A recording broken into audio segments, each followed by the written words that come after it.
Salut tout le monde. Alors aujourd'hui on se retrouve dans une vidéo dans laquelle on va parler de reproduction animale, donc d'un niveau à peu près de deuxième année de licence, dans lequel on va revoir au début juste les techniques d'études qui permettent d'étudier toutes sortes de cellules au final. Et après on va surtout voir la fécondation dans un premier temps, après on verra la segmentation et enfin la gastrulation. Voilà ce qu'on va traiter ensemble. Donc on va commencer direct. Les techniques d'étude.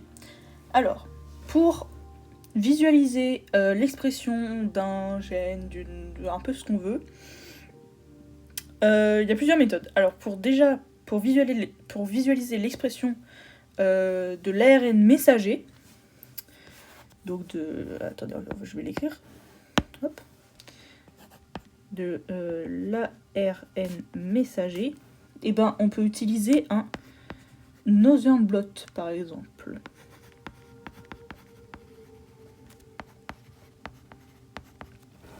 Donc par hybridation in situ, ça c'est le mot qu'il faut retenir. Quand on fait un Northern blot, on fait une hybridation. Mais pour visualiser par exemple une protéine, et bien là on peut faire un Western blot.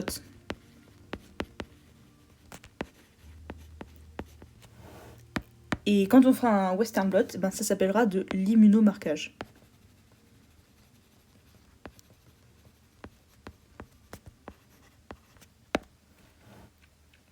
Voilà. Pour l'immunomarquage, comment ça se passe? Immunomarquage, on peut détecter et localiser donc des protéines. Oups, pardon, j'ai un petit problème de stylo. Hop. Donc on peut s'intéresser à des protéines. En fait, oui, l'immunomarquage, c'est forcément au niveau des protéines. Ça peut être dans un embryon, dans un organe, dans une coupe de tissu ou dans des cellules. Pour ça, je vais vous l'expliquer simplement, je vais vous faire directement un schéma. On va avoir notre échantillon. Que je vais faire comme ça, l'échantillon. Hop. Échantillon. Et sur cet échantillon, il y a la protéine qu'on veut détecter en fait.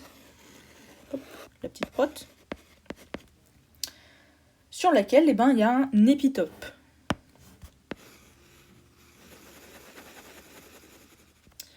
Et sur cet épitope va se caler, ça c'est de l'immunologie, donc là on va pas rentrer vraiment dans le détail de l'immunologie, mais un anticorps primaire.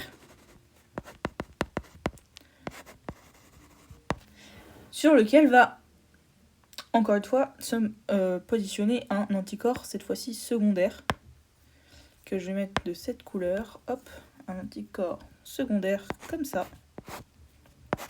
Anticorps secondaire. Hop. Et bien cet anticorps secondaire-là, il va avoir ce qu'on appelle un marqueur. On le représente souvent comme ça. Ce marqueur, ça peut être un fluorochrome ou une enzyme. Voilà. Donc c'est le principe de l'immunomarquage. On peut citer comme exemple d'immunomarquage l'immunomarquage d'une drosophile par exemple. Donc in toto. In toto, ça veut dire dans l'embryon. In toto, on va pouvoir là c'est juste pour vous en parler vite fait, mais en fait on va voir que les cellules de la drosophile vont se mettre sur l'extérieur de l'embryon. Voilà, si on doit retenir un exemple d'immunomarquage, ce qui n'est pas vraiment un exemple, donc ce que j'ai dit c'est pas incroyable, mais voilà. Donc ça c'est une première méthode, mais par contre pour l'hybridation cette fois-ci, il est où le N de hybridation? Trop dérangeant. Hop, attendez, j'ai un petit problème, hop, voilà. Pour l'hybridation, cette fois-ci, ça va franchement pas mal ressembler à ce qu'on a fait avant, donc on va pouvoir reprendre un peu le même principe. On a notre échantillon. Sur lequel, on va s'intéresser directement à notre ARN messager, comme on l'a dit. Oui, notre ARN messager. Sur lequel, ça c'est un peu spécifique, en fait, pour détecter l'ARN messager, on va utiliser une sonde anti-sens, qui est complémentaire de cet ARN messager. Hop, une sonde qu'on va faire comme ça. Hop. Ça, c'est complémentaire. Et ça va former ce qu'on appelle un hybride, qui sera révélé parce que, en fait, cette sonde, elle est liée à ce qu'on appelle une digue. Une digue, c'est quoi ? C'est un élément constitutif d'un gène qui réagira avec l'anticorps secondaire, en fait. Ça s'appelle aussi un aptène. Mais bon, nous, on va prendre l'exemple... En fait, l'aptène, c'est le nom général, et nous, on va prendre l'exemple de la digue. La digue, voilà, qu'on fait souvent comme ça. Hop. Voilà. Et en fait, cette digue, elle est, donc, comme on l'a dit, complémentaire de l'anticorps. Donc on va reprendre notre couleur d'anticorps. Hop. Même si là c'est pas très explicite, mais en gros, attends, je vais le faire mieux. Hop.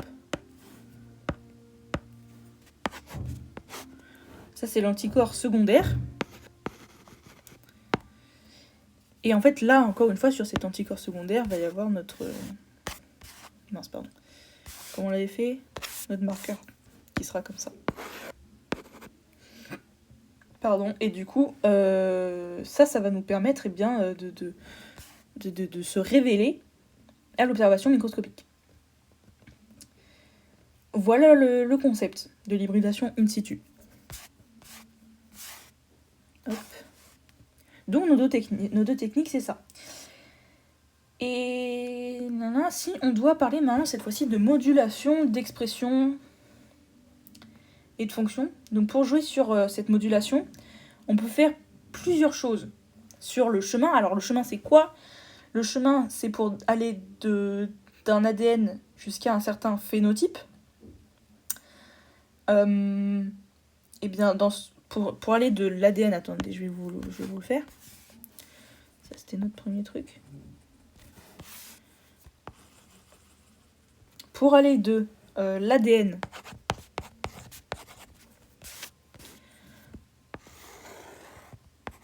au phénotype,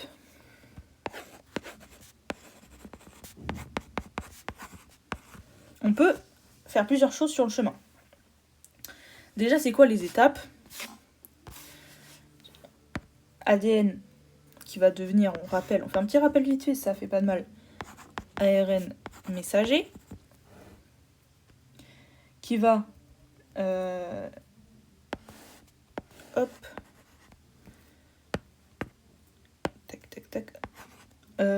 être traduit en protéine.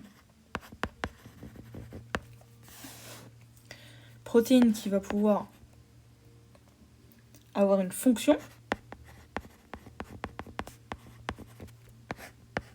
pour après exprimer un phénotype. Qu'est-ce qu'on peut faire ? Déjà, ça ce qu'il faut signaler, c'est que l'ADN, il a un certain gène en fait. Enfin, comment dire ? Oui. On peut, donc premier cas, on peut interférer sur... Oula, c'est énorme.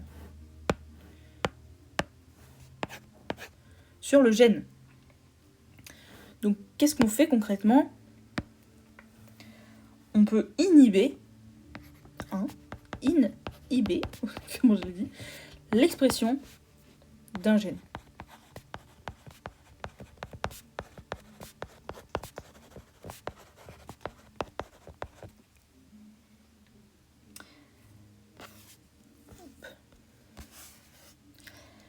Inhiber l'expression d'un gène, ça veut dire que on va y avoir peut y avoir soit une mutation qui va se produire de manière un peu aléatoire, quoi. Donc en fait, on peut pas prédire exactement comment ça va se passer, mais on peut induire une mutation. Ou alors on peut aussi utiliser la technique de mutagénèse aléatoire, dans lequel on induit directement des agents mutagènes. Donc ça va bloquer directement dès le départ en fait l'ADN quoi.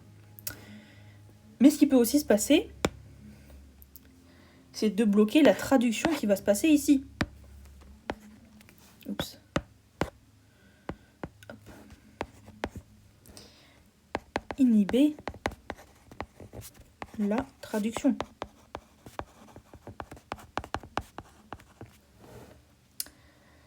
Inhiber la traduction, comment on fait ça ? En fait, on va utiliser des oligonucléotides qui sont appelés des morpholinos. Voilà, on va se l'écrire, morpholinos.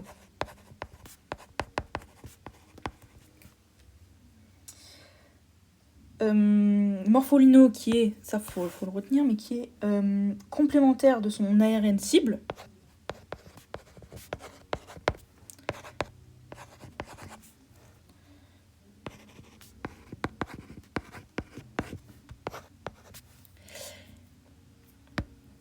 Et donc, comment ça marche ? C'est une stratégie antisens ciblée, donc comme on vient de l'expliquer, car on utilise des oligonucléotides, donc en l'occurrence des morpholinos, qui sont des courtes séquences d'antisens qui vont s'hybrider en fait à l'ARN messager et bloquer donc la traduction, donc on n'aura pas les protéines qui vont suivre en fait, ce qui est assez logique. Comment ça se passe ? On micro-injecte les morpholinos dans l'embryon dès le début, quand il n'a qu'une seule cellule, et en fait on va laisser l'embryon se développer, et après on va regarder sa morphologie, donc c'est là qu'on parle de morphotype. Et en fait, on va obtenir des embryons qui sont des mutants, en fait, tout simplement. Et on appelle ça des morphants, parce que c'est leur morphotype qui est muté, donc ça s'appelle des morphants, et pas des mutants. Bref, voilà. Donc ça, c'est assez intéressant. Et sinon, la dernière solution, c'est d'interférer la fonction. Donc en fait, là c'est assez simple en fait, c'est...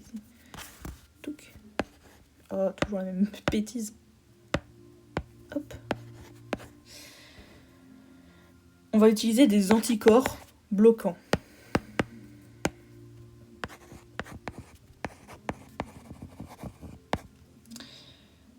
Et ça bloque tout simplement l'activation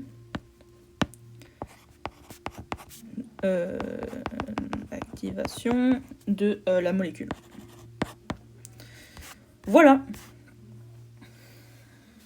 comment on peut moduler l'expression et la fonction d'un gène en fait.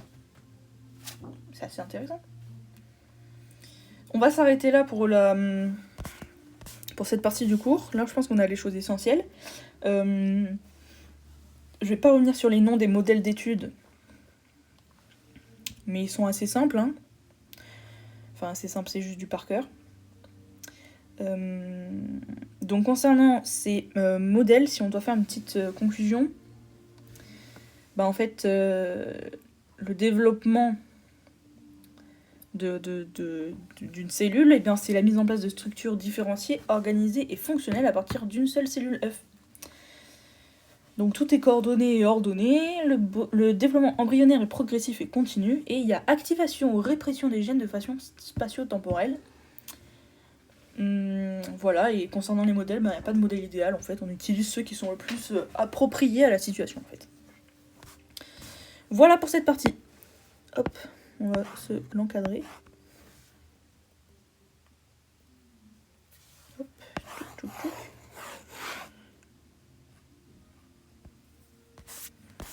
Ça, c'était les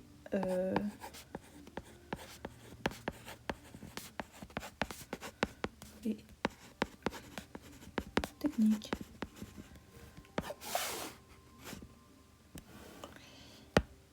Hop, parfait. Maintenant, on va pouvoir passer à la fécondation. Et là, c'est franchement intéressant. Parce que ça nous concerne tous, quoi. La fécondation. On va s'écrire, hein. Hop. On va juste le faire par là.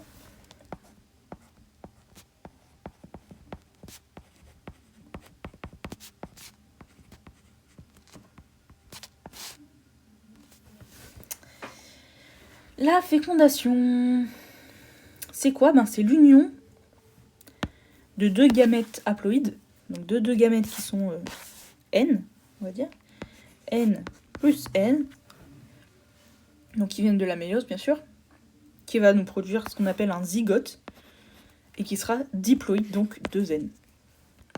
Hop, on va peut-être se le mettre comme ça à peu près. Oh, trop mignon. Voilà. My bad. Là, voilà, ça permet, dans ça, il se passe la transmission des gènes jusqu'aux descendants, ce qui est assez logique. Et ça va après permettre le début du développement embryonnaire. Donc la fécondation, elle est différente selon les espèces. Il y a une fécondation qui est dite externe.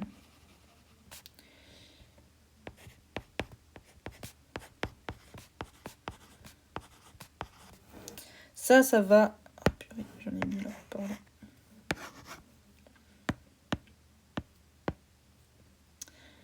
Ça va concerner les oursins et les amphibiens. On va se faire comme ça, l'oursin. Si vous me l'acceptez. Hop, un oursin amphibien. C'est les grenouilles, mais je sais pas dessiner les grenouilles, moi. Attendez. Parce que ça, on va en parler des amphibiens.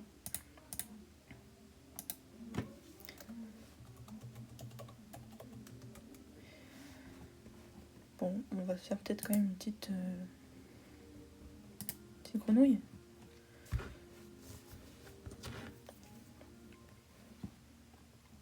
Allez.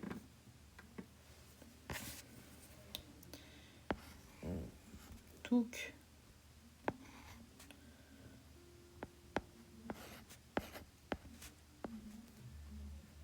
Je trouve qu'on la voit un peu, la grenouille.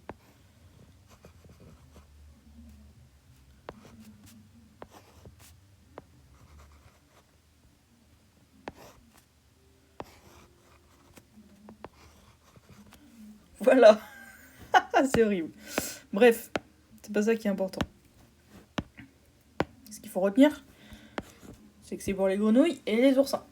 Et les oursins, les amphibiens, bref. Donc ça, c'est la fécondation externe. Mais comment ça se passe? En fait, c'est que l'union des gamètes, elle se fait à l'extérieur des animaux. Et aussi le développement embryonnaire. En fait, par exemple, pour les oursins, c'est juste que... Bon, ça doit être pareil pour les amphibiens, du coup, mais en tout cas, j'ai étudié pour les oursins. C'est-à-dire que on va avoir dans l'eau, en fait... Oh, pardon. Dans l'eau, on a juste, en gros, les spermatozoïdes des oursins et puis les ovules, mais qui sont vraiment dans l'eau, comme ça. Donc pas dans l'oursin. Ce qui est assez original, je trouve.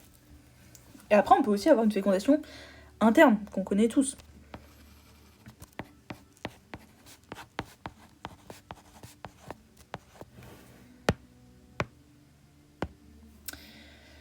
Donc l'union, c'est-à-dire que la fécondation se fait à l'intérieur.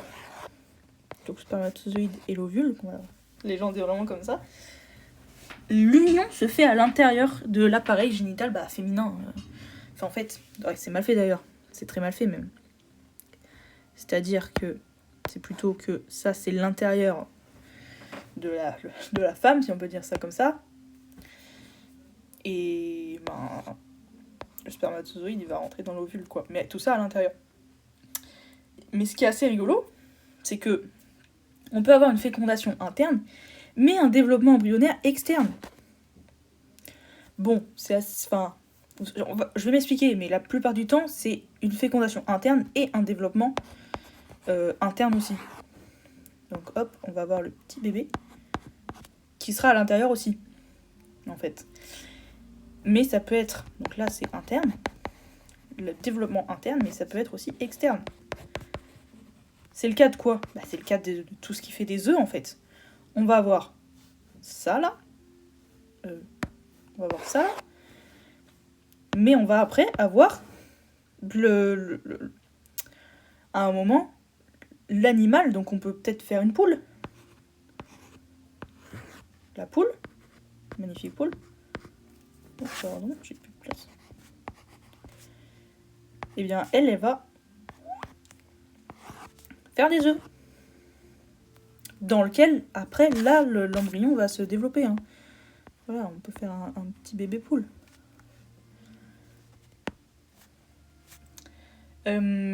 Ça, donc, c'est un développement externe. La fécondation se fait à l'intérieur, mais le développement se fait après, à l'extérieur. Voilà. Donc ça, c'est le cas des oiseaux.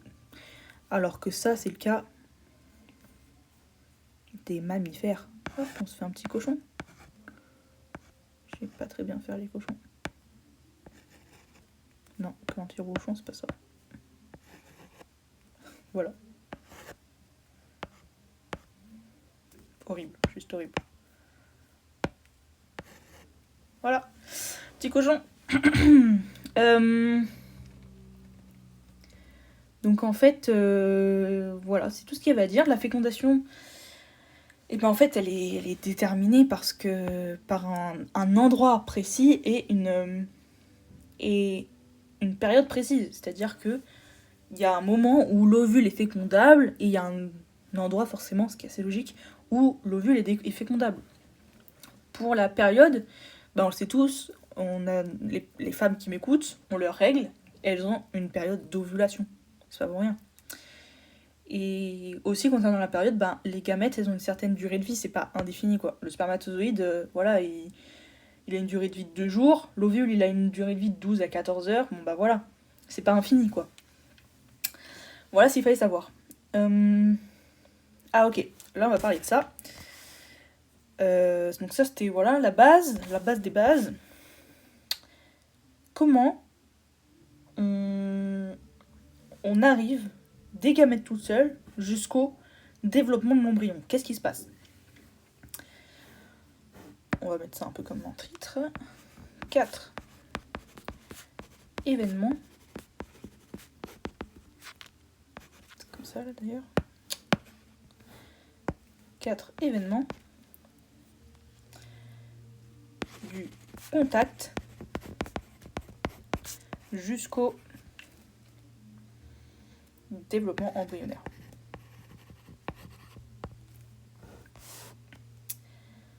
D'abord, il y a le contact et l'identification.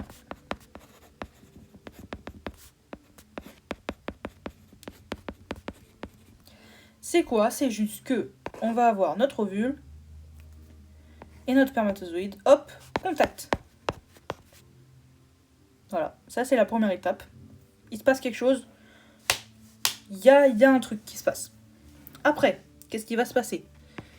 Eh bien, l'ovule, il va dire « Oui, tu peux passer ». Ou l'ovule, il va dire « Non, tu ne passes pas ».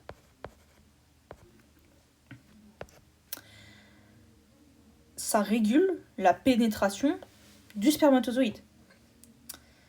Et ce qui est aussi très important, c'est que c'est à cette étape-là qu'il faut bloquer la venue de tout autre spermatozoïde. C'est-à-dire qu'on en a un, on n'en veut pas 10 milliards. Sinon, ce serait n'importe quoi. Donc, il faut bloquer à ce moment-là la polyspermie. Polyspermie. Après, la troisième étape, c'est la fusion du matériel génétique. Et oui, comme on l'a dit au début, ici, il y a du matériel génétique. Et donc, il faut que ce matériel génétique il soit transmis à l'embryon. Donc, fusion du matériel.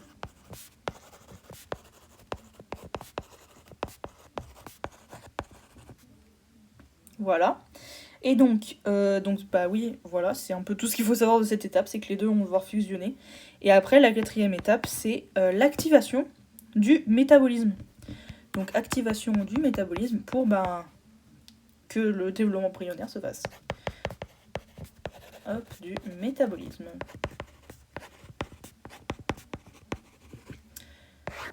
Voilà. Donc ça, c'est comment on va du contact jusqu'au développement embryonnaire. Je pense que c'est assez nécessaire de donner des petites bases sur... Waouh, j'ai vraiment beaucoup dézoomé là. Sur... On peut parler du spermatozoïde d'abord. À quoi ça ressemble? Qu'est-ce que c'est? De quoi on me parle?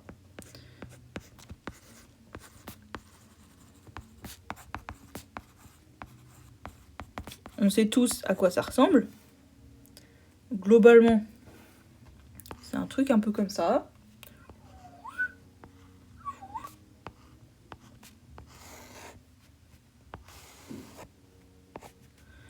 Voilà un beau petit spermatozoïde. Mais concrètement, il n'a pas une petite bouche et voilà, c'est pas ça un petit spermatozoïde. Non, ça ne ressemble pas à ça. Un spermatozoïde, c'est plus complexe que ça. Déjà, le truc le plus important que toute cellule, ah non, je dis un peu une vérité qui est fausse, mais que beaucoup de cellules ont quand même, c'est un petit noyau en fait. Hop, qu'on va mettre comme ça, un N. Un N. Je peux pas faire plus gros. Bon, un N. Attendez, parce que... Je l'ai fait un chouille petit là, ce truc, je peux pas... Je ne peux pas. Bon, on va s'en sortir. Donc un noyau... On va diminuer ça.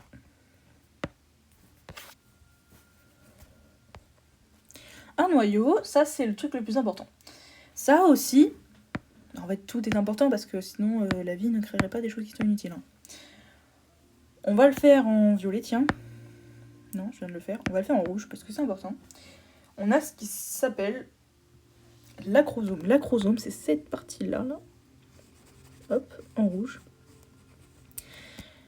Acrosome qui a une protéine qui s'appelle la bindine. Voilà. On va revenir après sur ce que c'est, à quoi ça sert. Vous verrez, ça va être super, super intéressant. Et donc, on a voilà, l'acrosome, le noyau. Ça forme la tête du spermatozoïde. Après, on a la pièce intermédiaire, celle-là. Qu'on va appeler PI. Hein, dans laquelle on a des mitochondries.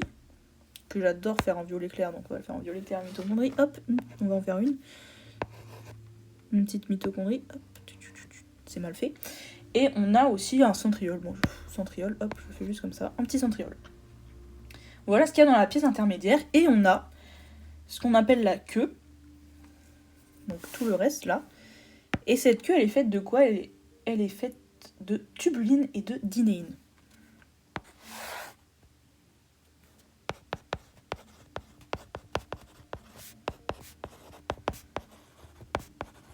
Non, c'est avec un Y, je crois. Oui, voilà. Et cette partie... En fait, bon, ça c'est la queue et ça c'est ça s'appelle la pièce terminale. Mais nous, on va quand même simplifier, on va dire que ça s'appelle l'axonème. Voilà pour le petit spermatozoïde. Et donc dans tout ça, le flagelle, il sert à bouger, en fait, tout simplement, à atteindre l'ovule. On a les membranes et l'acrosome surtout. Hop, l'acrosome. Vous allez voir, il va être très utile, après on va reparler, mais l'acrosome là, il est très utile parce qu'il permet d'interagir avec l'ovocyte et on va voir. Ah oui, ce qu'il faut aussi signifier, c'est que ici là, on a plein de protéines, je vais plus le faire comme ça, on a plein de protéines qui sont très importantes, qui servent pour des processus et qui contiennent surtout de l'actine G. Voilà, actine. De l'actine, ici. Et on a aussi, pour décrire le noyau, il sert à quoi? Le noyau, comme on a dit, il sert à transmettre le patrimoine génétique dont on a parlé ici. J'arrive pas, pourquoi je peux pas écrire? Dont on a parlé ici. Voilà, et c'est à peu près tout. Maintenant, on va pouvoir parler de l'ovule. Alors, l'ovule, je vais le faire un peu en grand parce qu'on va le réutiliser après pour voir les mécanismes. Tac, je suis là, ok.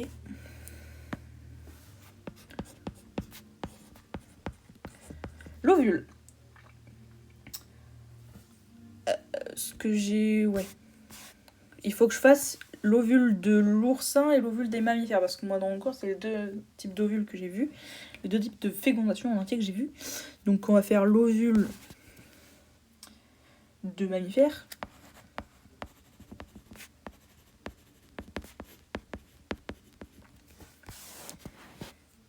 Et ici,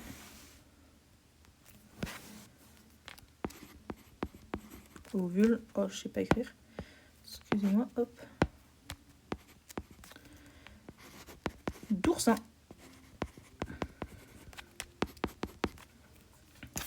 Pour l'ovule de mammifère, on a, qu'est-ce qu'on a? C'est logique, on a un noyau. Un noyau, des mitochondries,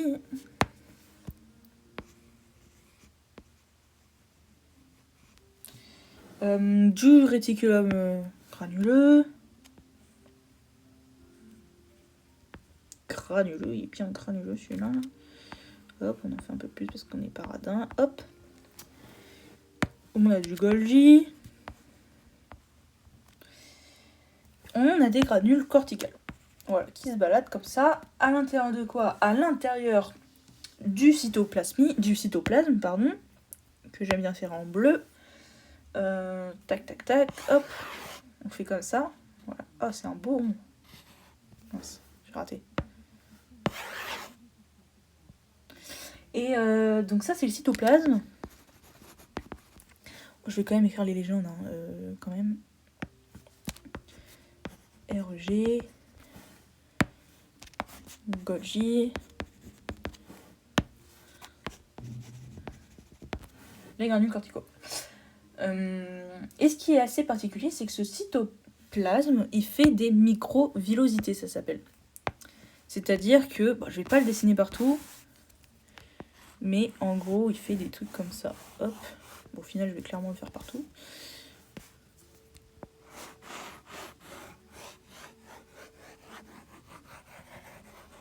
Voilà. Un peu à l'arrache, mais ça le fait. Et autour de ça, notre ovule, il a ce qu'on appelle une zone pellucide. Enfin, en bleu foncé. On va le faire en épais d'ailleurs parce que c'est plus épais. Hop.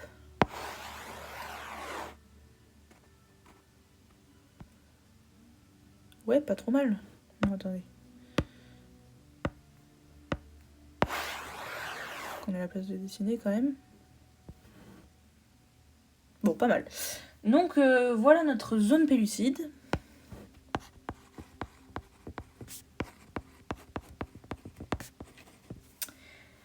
Et on a... Eh bien oui, les cellules folliculaires. Très important. En cacadois, on va le faire. Les cellules folliculaires, souvent on les schématise comme ça.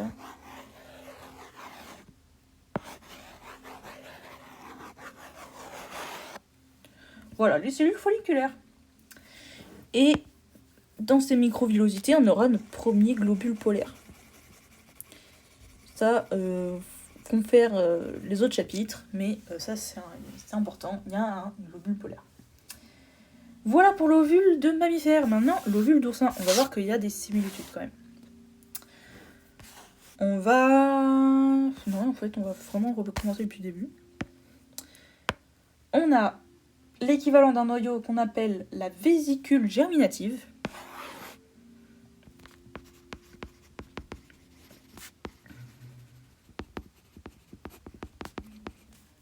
Dans lequel il y a un nucléole.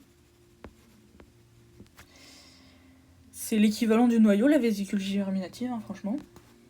Et là, on n'a pas tout ce qui est organique, on a directement les granules corticaux qui sont périphériques de la cellule et qui sont délimités, encore une fois, par du cytoplasme ou une membrane plasmique. Là, j'ai écrit membrane plasmique, peut-être c'est pas exactement la même chose. Si, je pense que c'est vraiment la même chose. Donc, par une membrane plasmique, que j'avais fait de quelle couleur pour rester un peu cohérente? Bleu ciel, ok. Hop. La membrane plasmique. qui cette fois-ci ne fait pas de microvillosité. Hein. Et on a aussi la membrane vitelline qui est l'équivalent du coup de la zone pellucide. Hein. Donc on va refaire comme ça. Voilà. Et on a la gangue gélatineuse qui est cette fois-ci... Attendez, non, je vais l'écrire quand même, parce que là, j'ai pas bien fait mon boulot. Ça, c'est la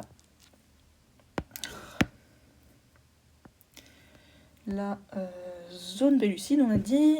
Oui, la membrane vitelline. C'est la même chose. Hein. C'est des synonymes, en fait, à chaque fois. Mais on utilise plutôt ces mots-là pour les oursins. Et donc autour, on a ce qu'on a dit. On a dit, ça c'était en kaki. Hop. La gangue gélatineuse.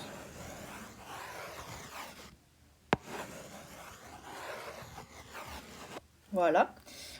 Gangue gélatineuse. Et franchement, c'est la même chose que les cellules folliculaires, mais bon, c'est l'équivalent chez l'oursin, quoi.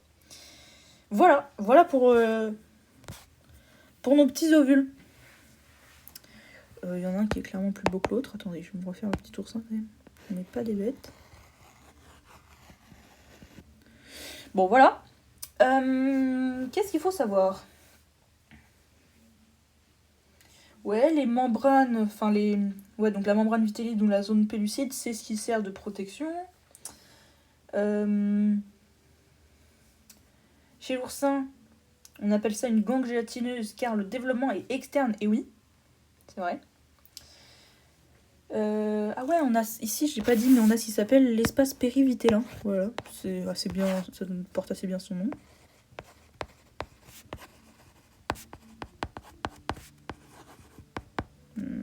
J'ai pas écrit, il y a 2 L à vitellin. Je ne sais plus. Ouais, il y a 2 L mais pas de T. Vitellin. Dans le cytoplasme, on a voilà, tout ce qui est basique, j'ai déjà dit, et le noyau, on appelle ça aussi la vésicule germinative. Ok. La gangue gélatineuse, elle sert à quoi ? Elle sert à activer et à attirer les spermatozoïdes. C'est ça qui fait de l'œil un peu aux spermatozoïdes, quoi, qui dit viens par ici.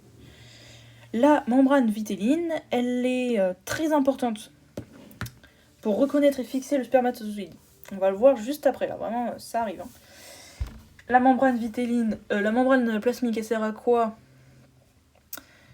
Elle sert à réguler les ions, parce que les ions, c'est essentiel pour reconnaître, pour reconnaître pour activer ou désactiver la polyspermie, quoi.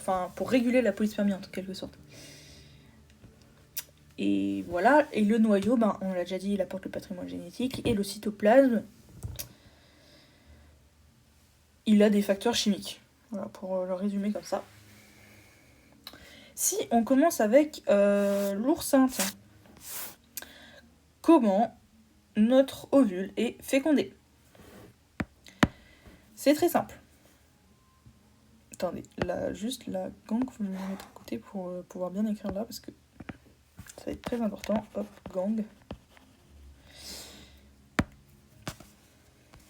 Alors, première étape, contact.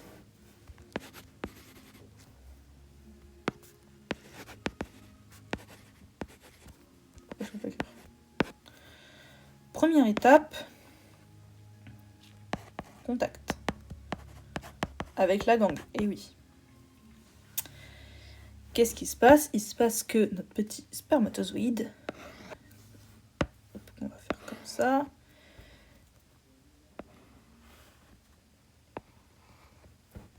Pas mal, franchement, pas mal. Hein.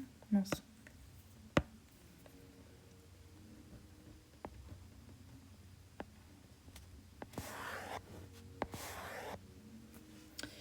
Il y a contact avec la gangue, ici, là. Pam.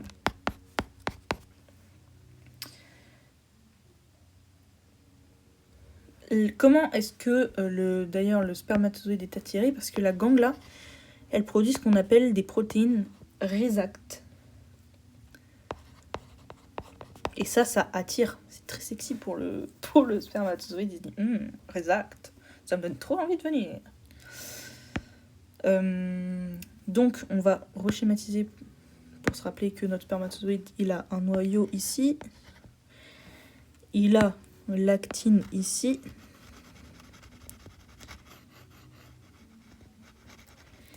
et il a l'acrosome.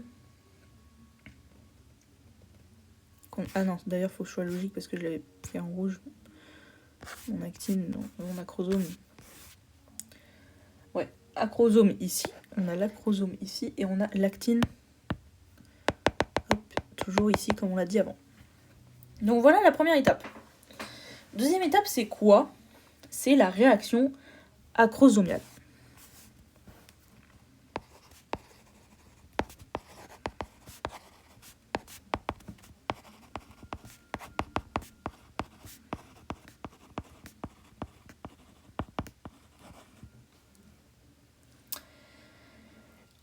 Comment la réaction acrosomiale se fait? Là, on va faire un petit point sur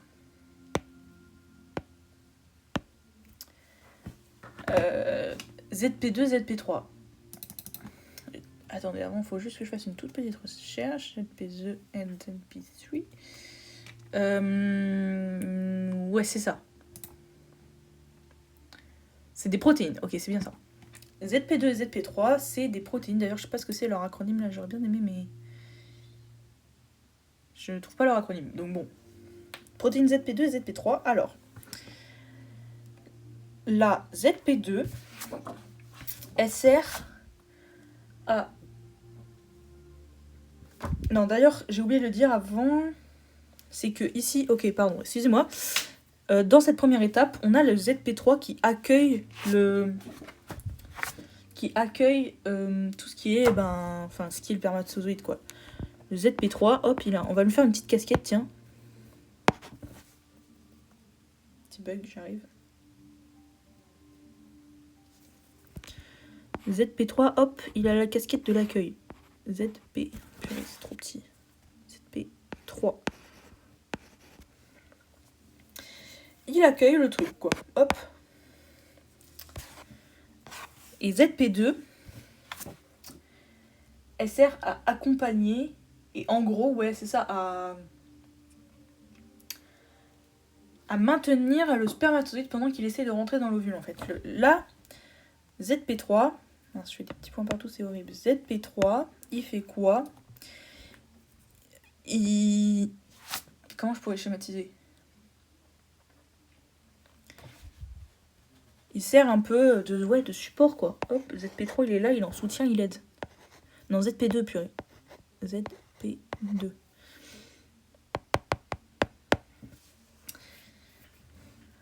Et c'est ZP2 qui déclenche la réaction acrosomiale. Hein. C'est grâce à ZP2 que ça va se produire. Donc, pendant l'étape 2, là, on a le début du processus acrosomial. Ça ressemble à quoi? En fait, notre spermatozoïde, il veut enfoncer la porte, genre. Il est comme ça, il dit « Allez, je vais passer !»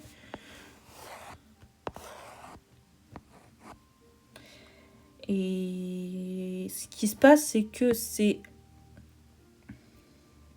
l'actine qui fait un changement de formation qui, en fait, c'est ça lui fait un espèce de gros nez, voilà. Le nez, il veut rentrer dans le truc. Et d'ailleurs, l'acrosome, ça, honnêtement, on n'est pas rentré dans les détails, mais l'acrosome, il a percé un peu le spermatozoïde et il permet aussi cette rentrée dans la gangue, en fait. Donc l'acrosome, maintenant, il est là. Et hop, il permet de rentrer dans la gangue, quoi. Ça, c'est le processus acrosomial. Hop, on va se faire un petit noyau en... Horrible. Ça aurait été pratique, hein. Le noyau qui est toujours là, hein. Ça s'appelle le processus acrosomial, là. Cette partie-là.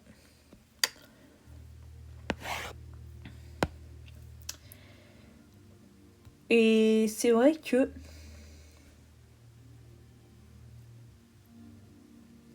l'actine G, elle se polymérise. Là, quand j'ai dit que voilà, ça devenait un nez, cette histoire-là, ça se polymérise, voilà, et ça crée ce qu'on appelle le tube acrosomique, c'est ça en fait. Voilà, je me demandais tout à l'heure. Tube acrosomique.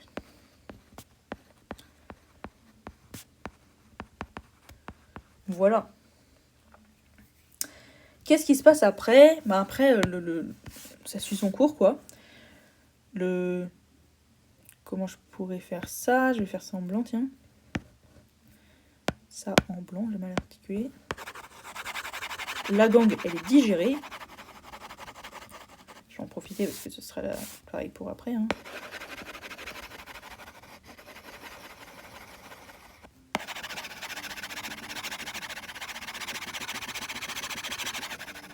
Voilà. La gangue, elle est digérée. Donc en fait, notre spermatozoïde, il commence à rentrer là, quoi. Il a son nez qui est comme ça. Non, c'est mal fait.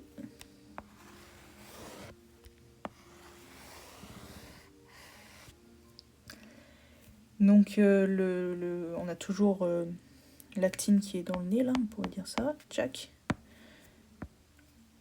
L'actine, elle a bien attaqué, elle a bien servi à tchac tchac tchac à tout casser, là. Donc là, c'est la digestion de la gangue.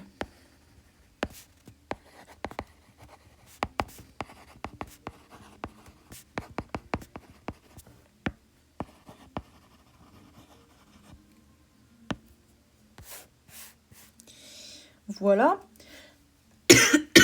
Pardon. Après, on a la liaison à la membrane.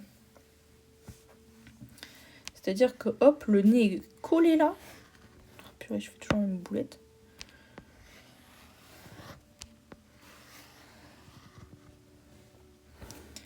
Grâce toujours à l'actine G qui est dans le nez, qui permet vraiment d'être bien solide sur les appuis. Et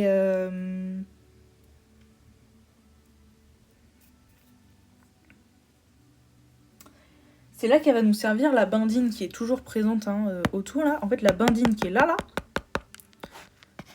dont on a parlé au début, elle a un rôle parce que en fait, elle va se fixer sur les récepteurs qui sont là. Tchouk, et ils vont se mettre là. Et en fait, quand ça se fixe là, ça permet de se lier à l'enveloppe vitéline. Et ça, c'est foufou, c'est crazy, c'est foufou. Voilà à quoi ça sert la bindine du tube acrosomial. Et donc après, on a la fusion. En fait, comment je pourrais le faire ? On va le refaire en blanc, ce sera bien. Tchouk.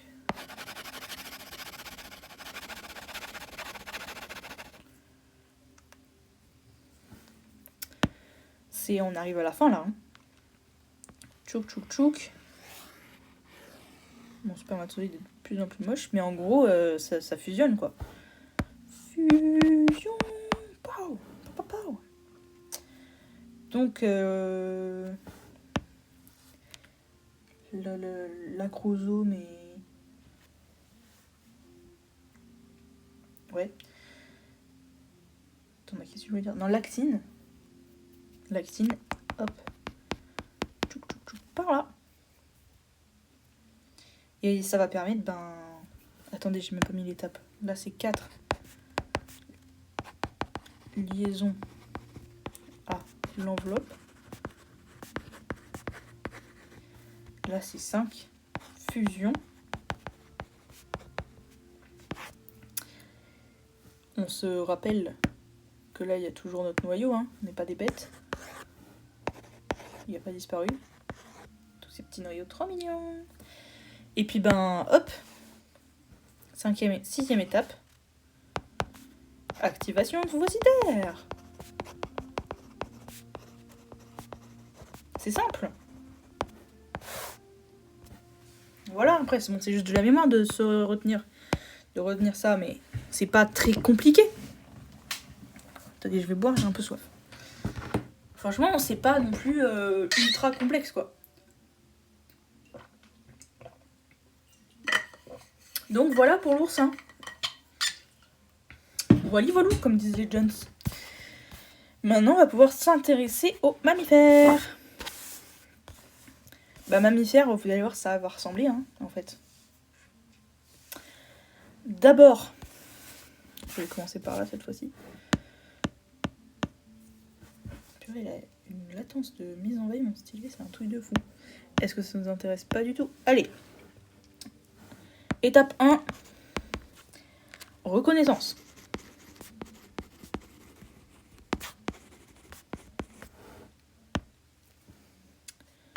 Hop. On est toujours là. Tchac, tchac, tchac. Oh là là, trop moche. On a l'acrosome. Hop. Hop, qui est comme ça. Acrosome. Tchac, tchac, tchac. Là, franchement, ma prof, elle a moins détaillé, hein, donc ça va être plus rapide. On a deuxième étape.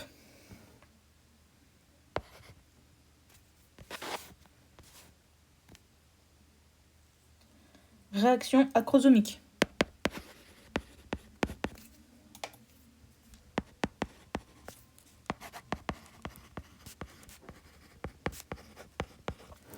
Là, franchement, le spermatozoïde, il n'en a rien à faire de la gangue. Vraiment, je vous le dis, comme on me l'a dit.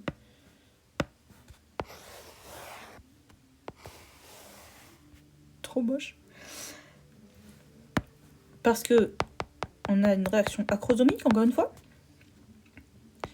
Il y en a à l'intérieur, il y en a à l'extérieur. Hop, ça mange un peu. Après, hop, ça passe. Oups.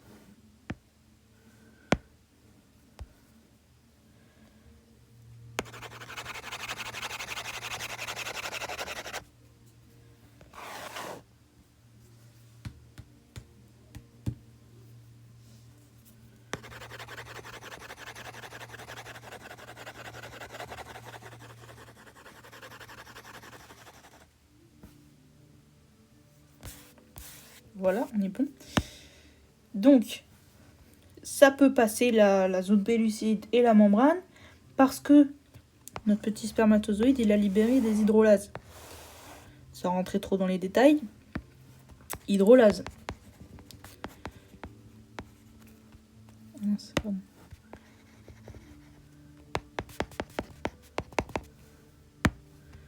Trois. Fusion des membranes.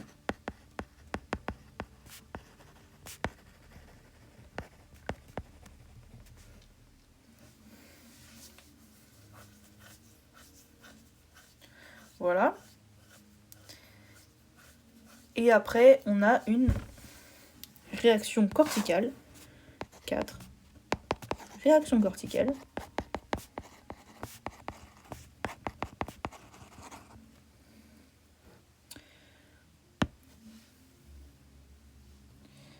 Ben, notre petit spermatozoïde, il est passé en fait. Tout simplement. Il est de plus en plus petit, il a la queue de plus en plus longue. C'est abusé. Et voilà. Ça passe. Blocage tardif de la polyspermie. Voilà, ça prend plus de temps.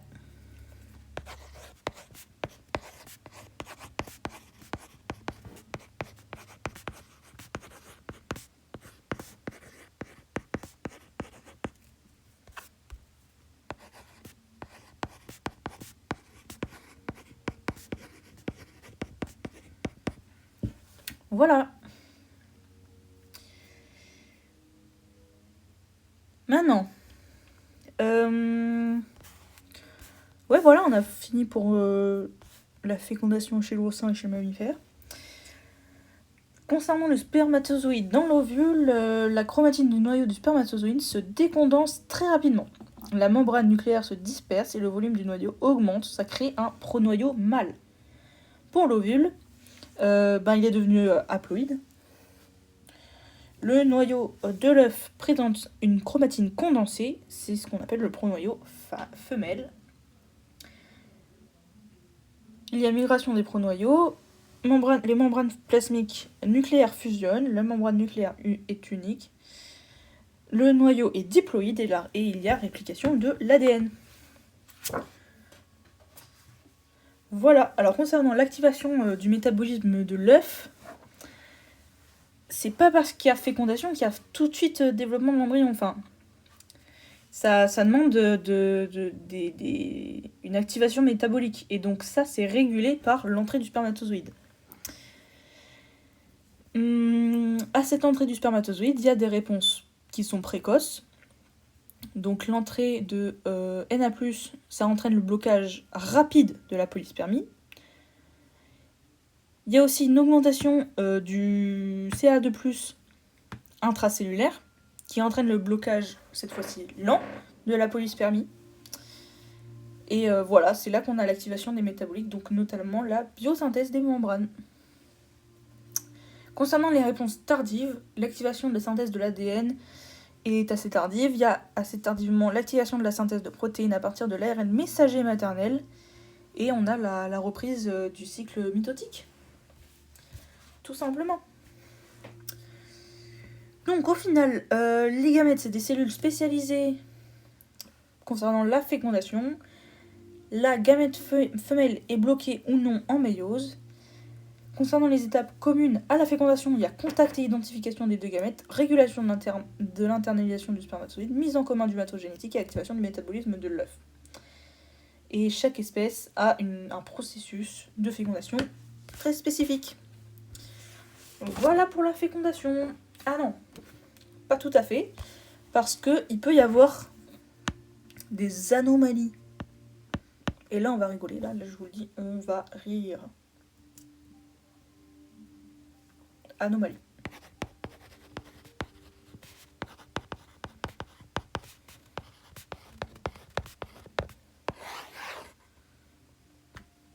Peut y avoir des anomalies. Il peut y avoir un nombre de noyaux qui est totalement anormal. Donc soit un seul pronucléus, soit deux pronucléi femelles, soit deux pronucléi mâles. Trop bizarre. Ou même carrément de la triploïdie, donc c'est-à-dire un 2N avec un 1N. Ça, c'est voilà, ça marche pas. C'est impossible. Enfin, il n'y a rien qui... Ça n'aboutit à rien. Peut y avoir la fécondation de deux ovules jumeaux. Voilà, ça c'est assez rigolo. C'est possible de faire une fécondation in vitro dans certaines espèces. Bah voilà, on peut parler de stérilité chez les hommes ou chez les femmes. Hein. Voilà, on peut faire une fécondation in vitro. C'est assez connu. Et on peut aussi faire de la fécondation interespèce. Et ça, c'est rigolo. Parce que moi, depuis petite, je connais le ligre. Vous savez à quoi ça ressemble, le ligre? Mais c'est hilarant. Je vais vous montrer tout de suite. Le ligre, c'est quoi? Ah oui, ça, on y vient. À holoblastique, on y arrive.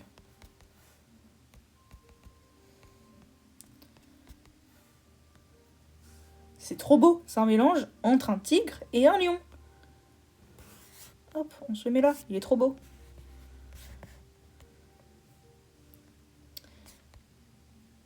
Mais il peut aussi y avoir, et moi ça me fait rire, c'est un nom qui me fait rire, le zoopioque.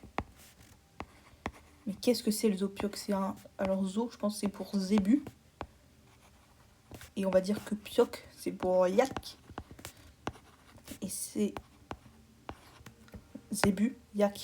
Mais c'est incroyable. Visuellement, franchement, c'est pas très intéressant. Franchement, le nom est rigolo, donc moi j'aime bien. Mais je veux dire... Ah oui, ça s'appelle aussi un zoo. Mais oui, on dirait un peu un yak poilu. Mais je trouve que de toute façon, ça se ressemble toujours. Donc bon. Ah mince, j'ai remplacé mon ligre.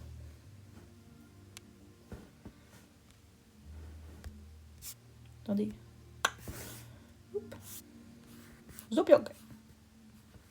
Petit zoopioque. Trop mimi. Voilà. Alors en fait, malheureusement, tu t'arrives à créer un zoopioque. Lui, il va pas pouvoir... il est stérile en fait. Voilà, génétiquement, ça marche pas.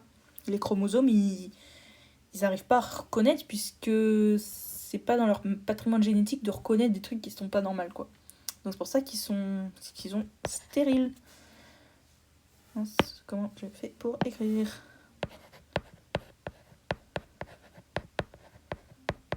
Voilà, ils sont stériles. Dommage. Et ben voilà. Voilà pour la fécondation.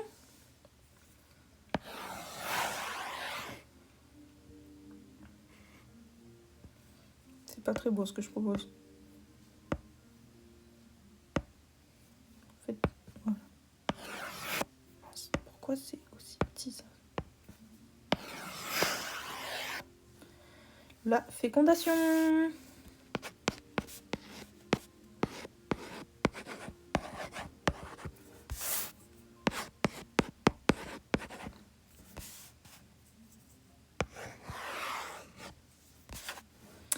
Voilà. Bah, on va passer à la segmentation. Là, va y avoir besoin de schéma. Autant là, c'était pas mal d'explications.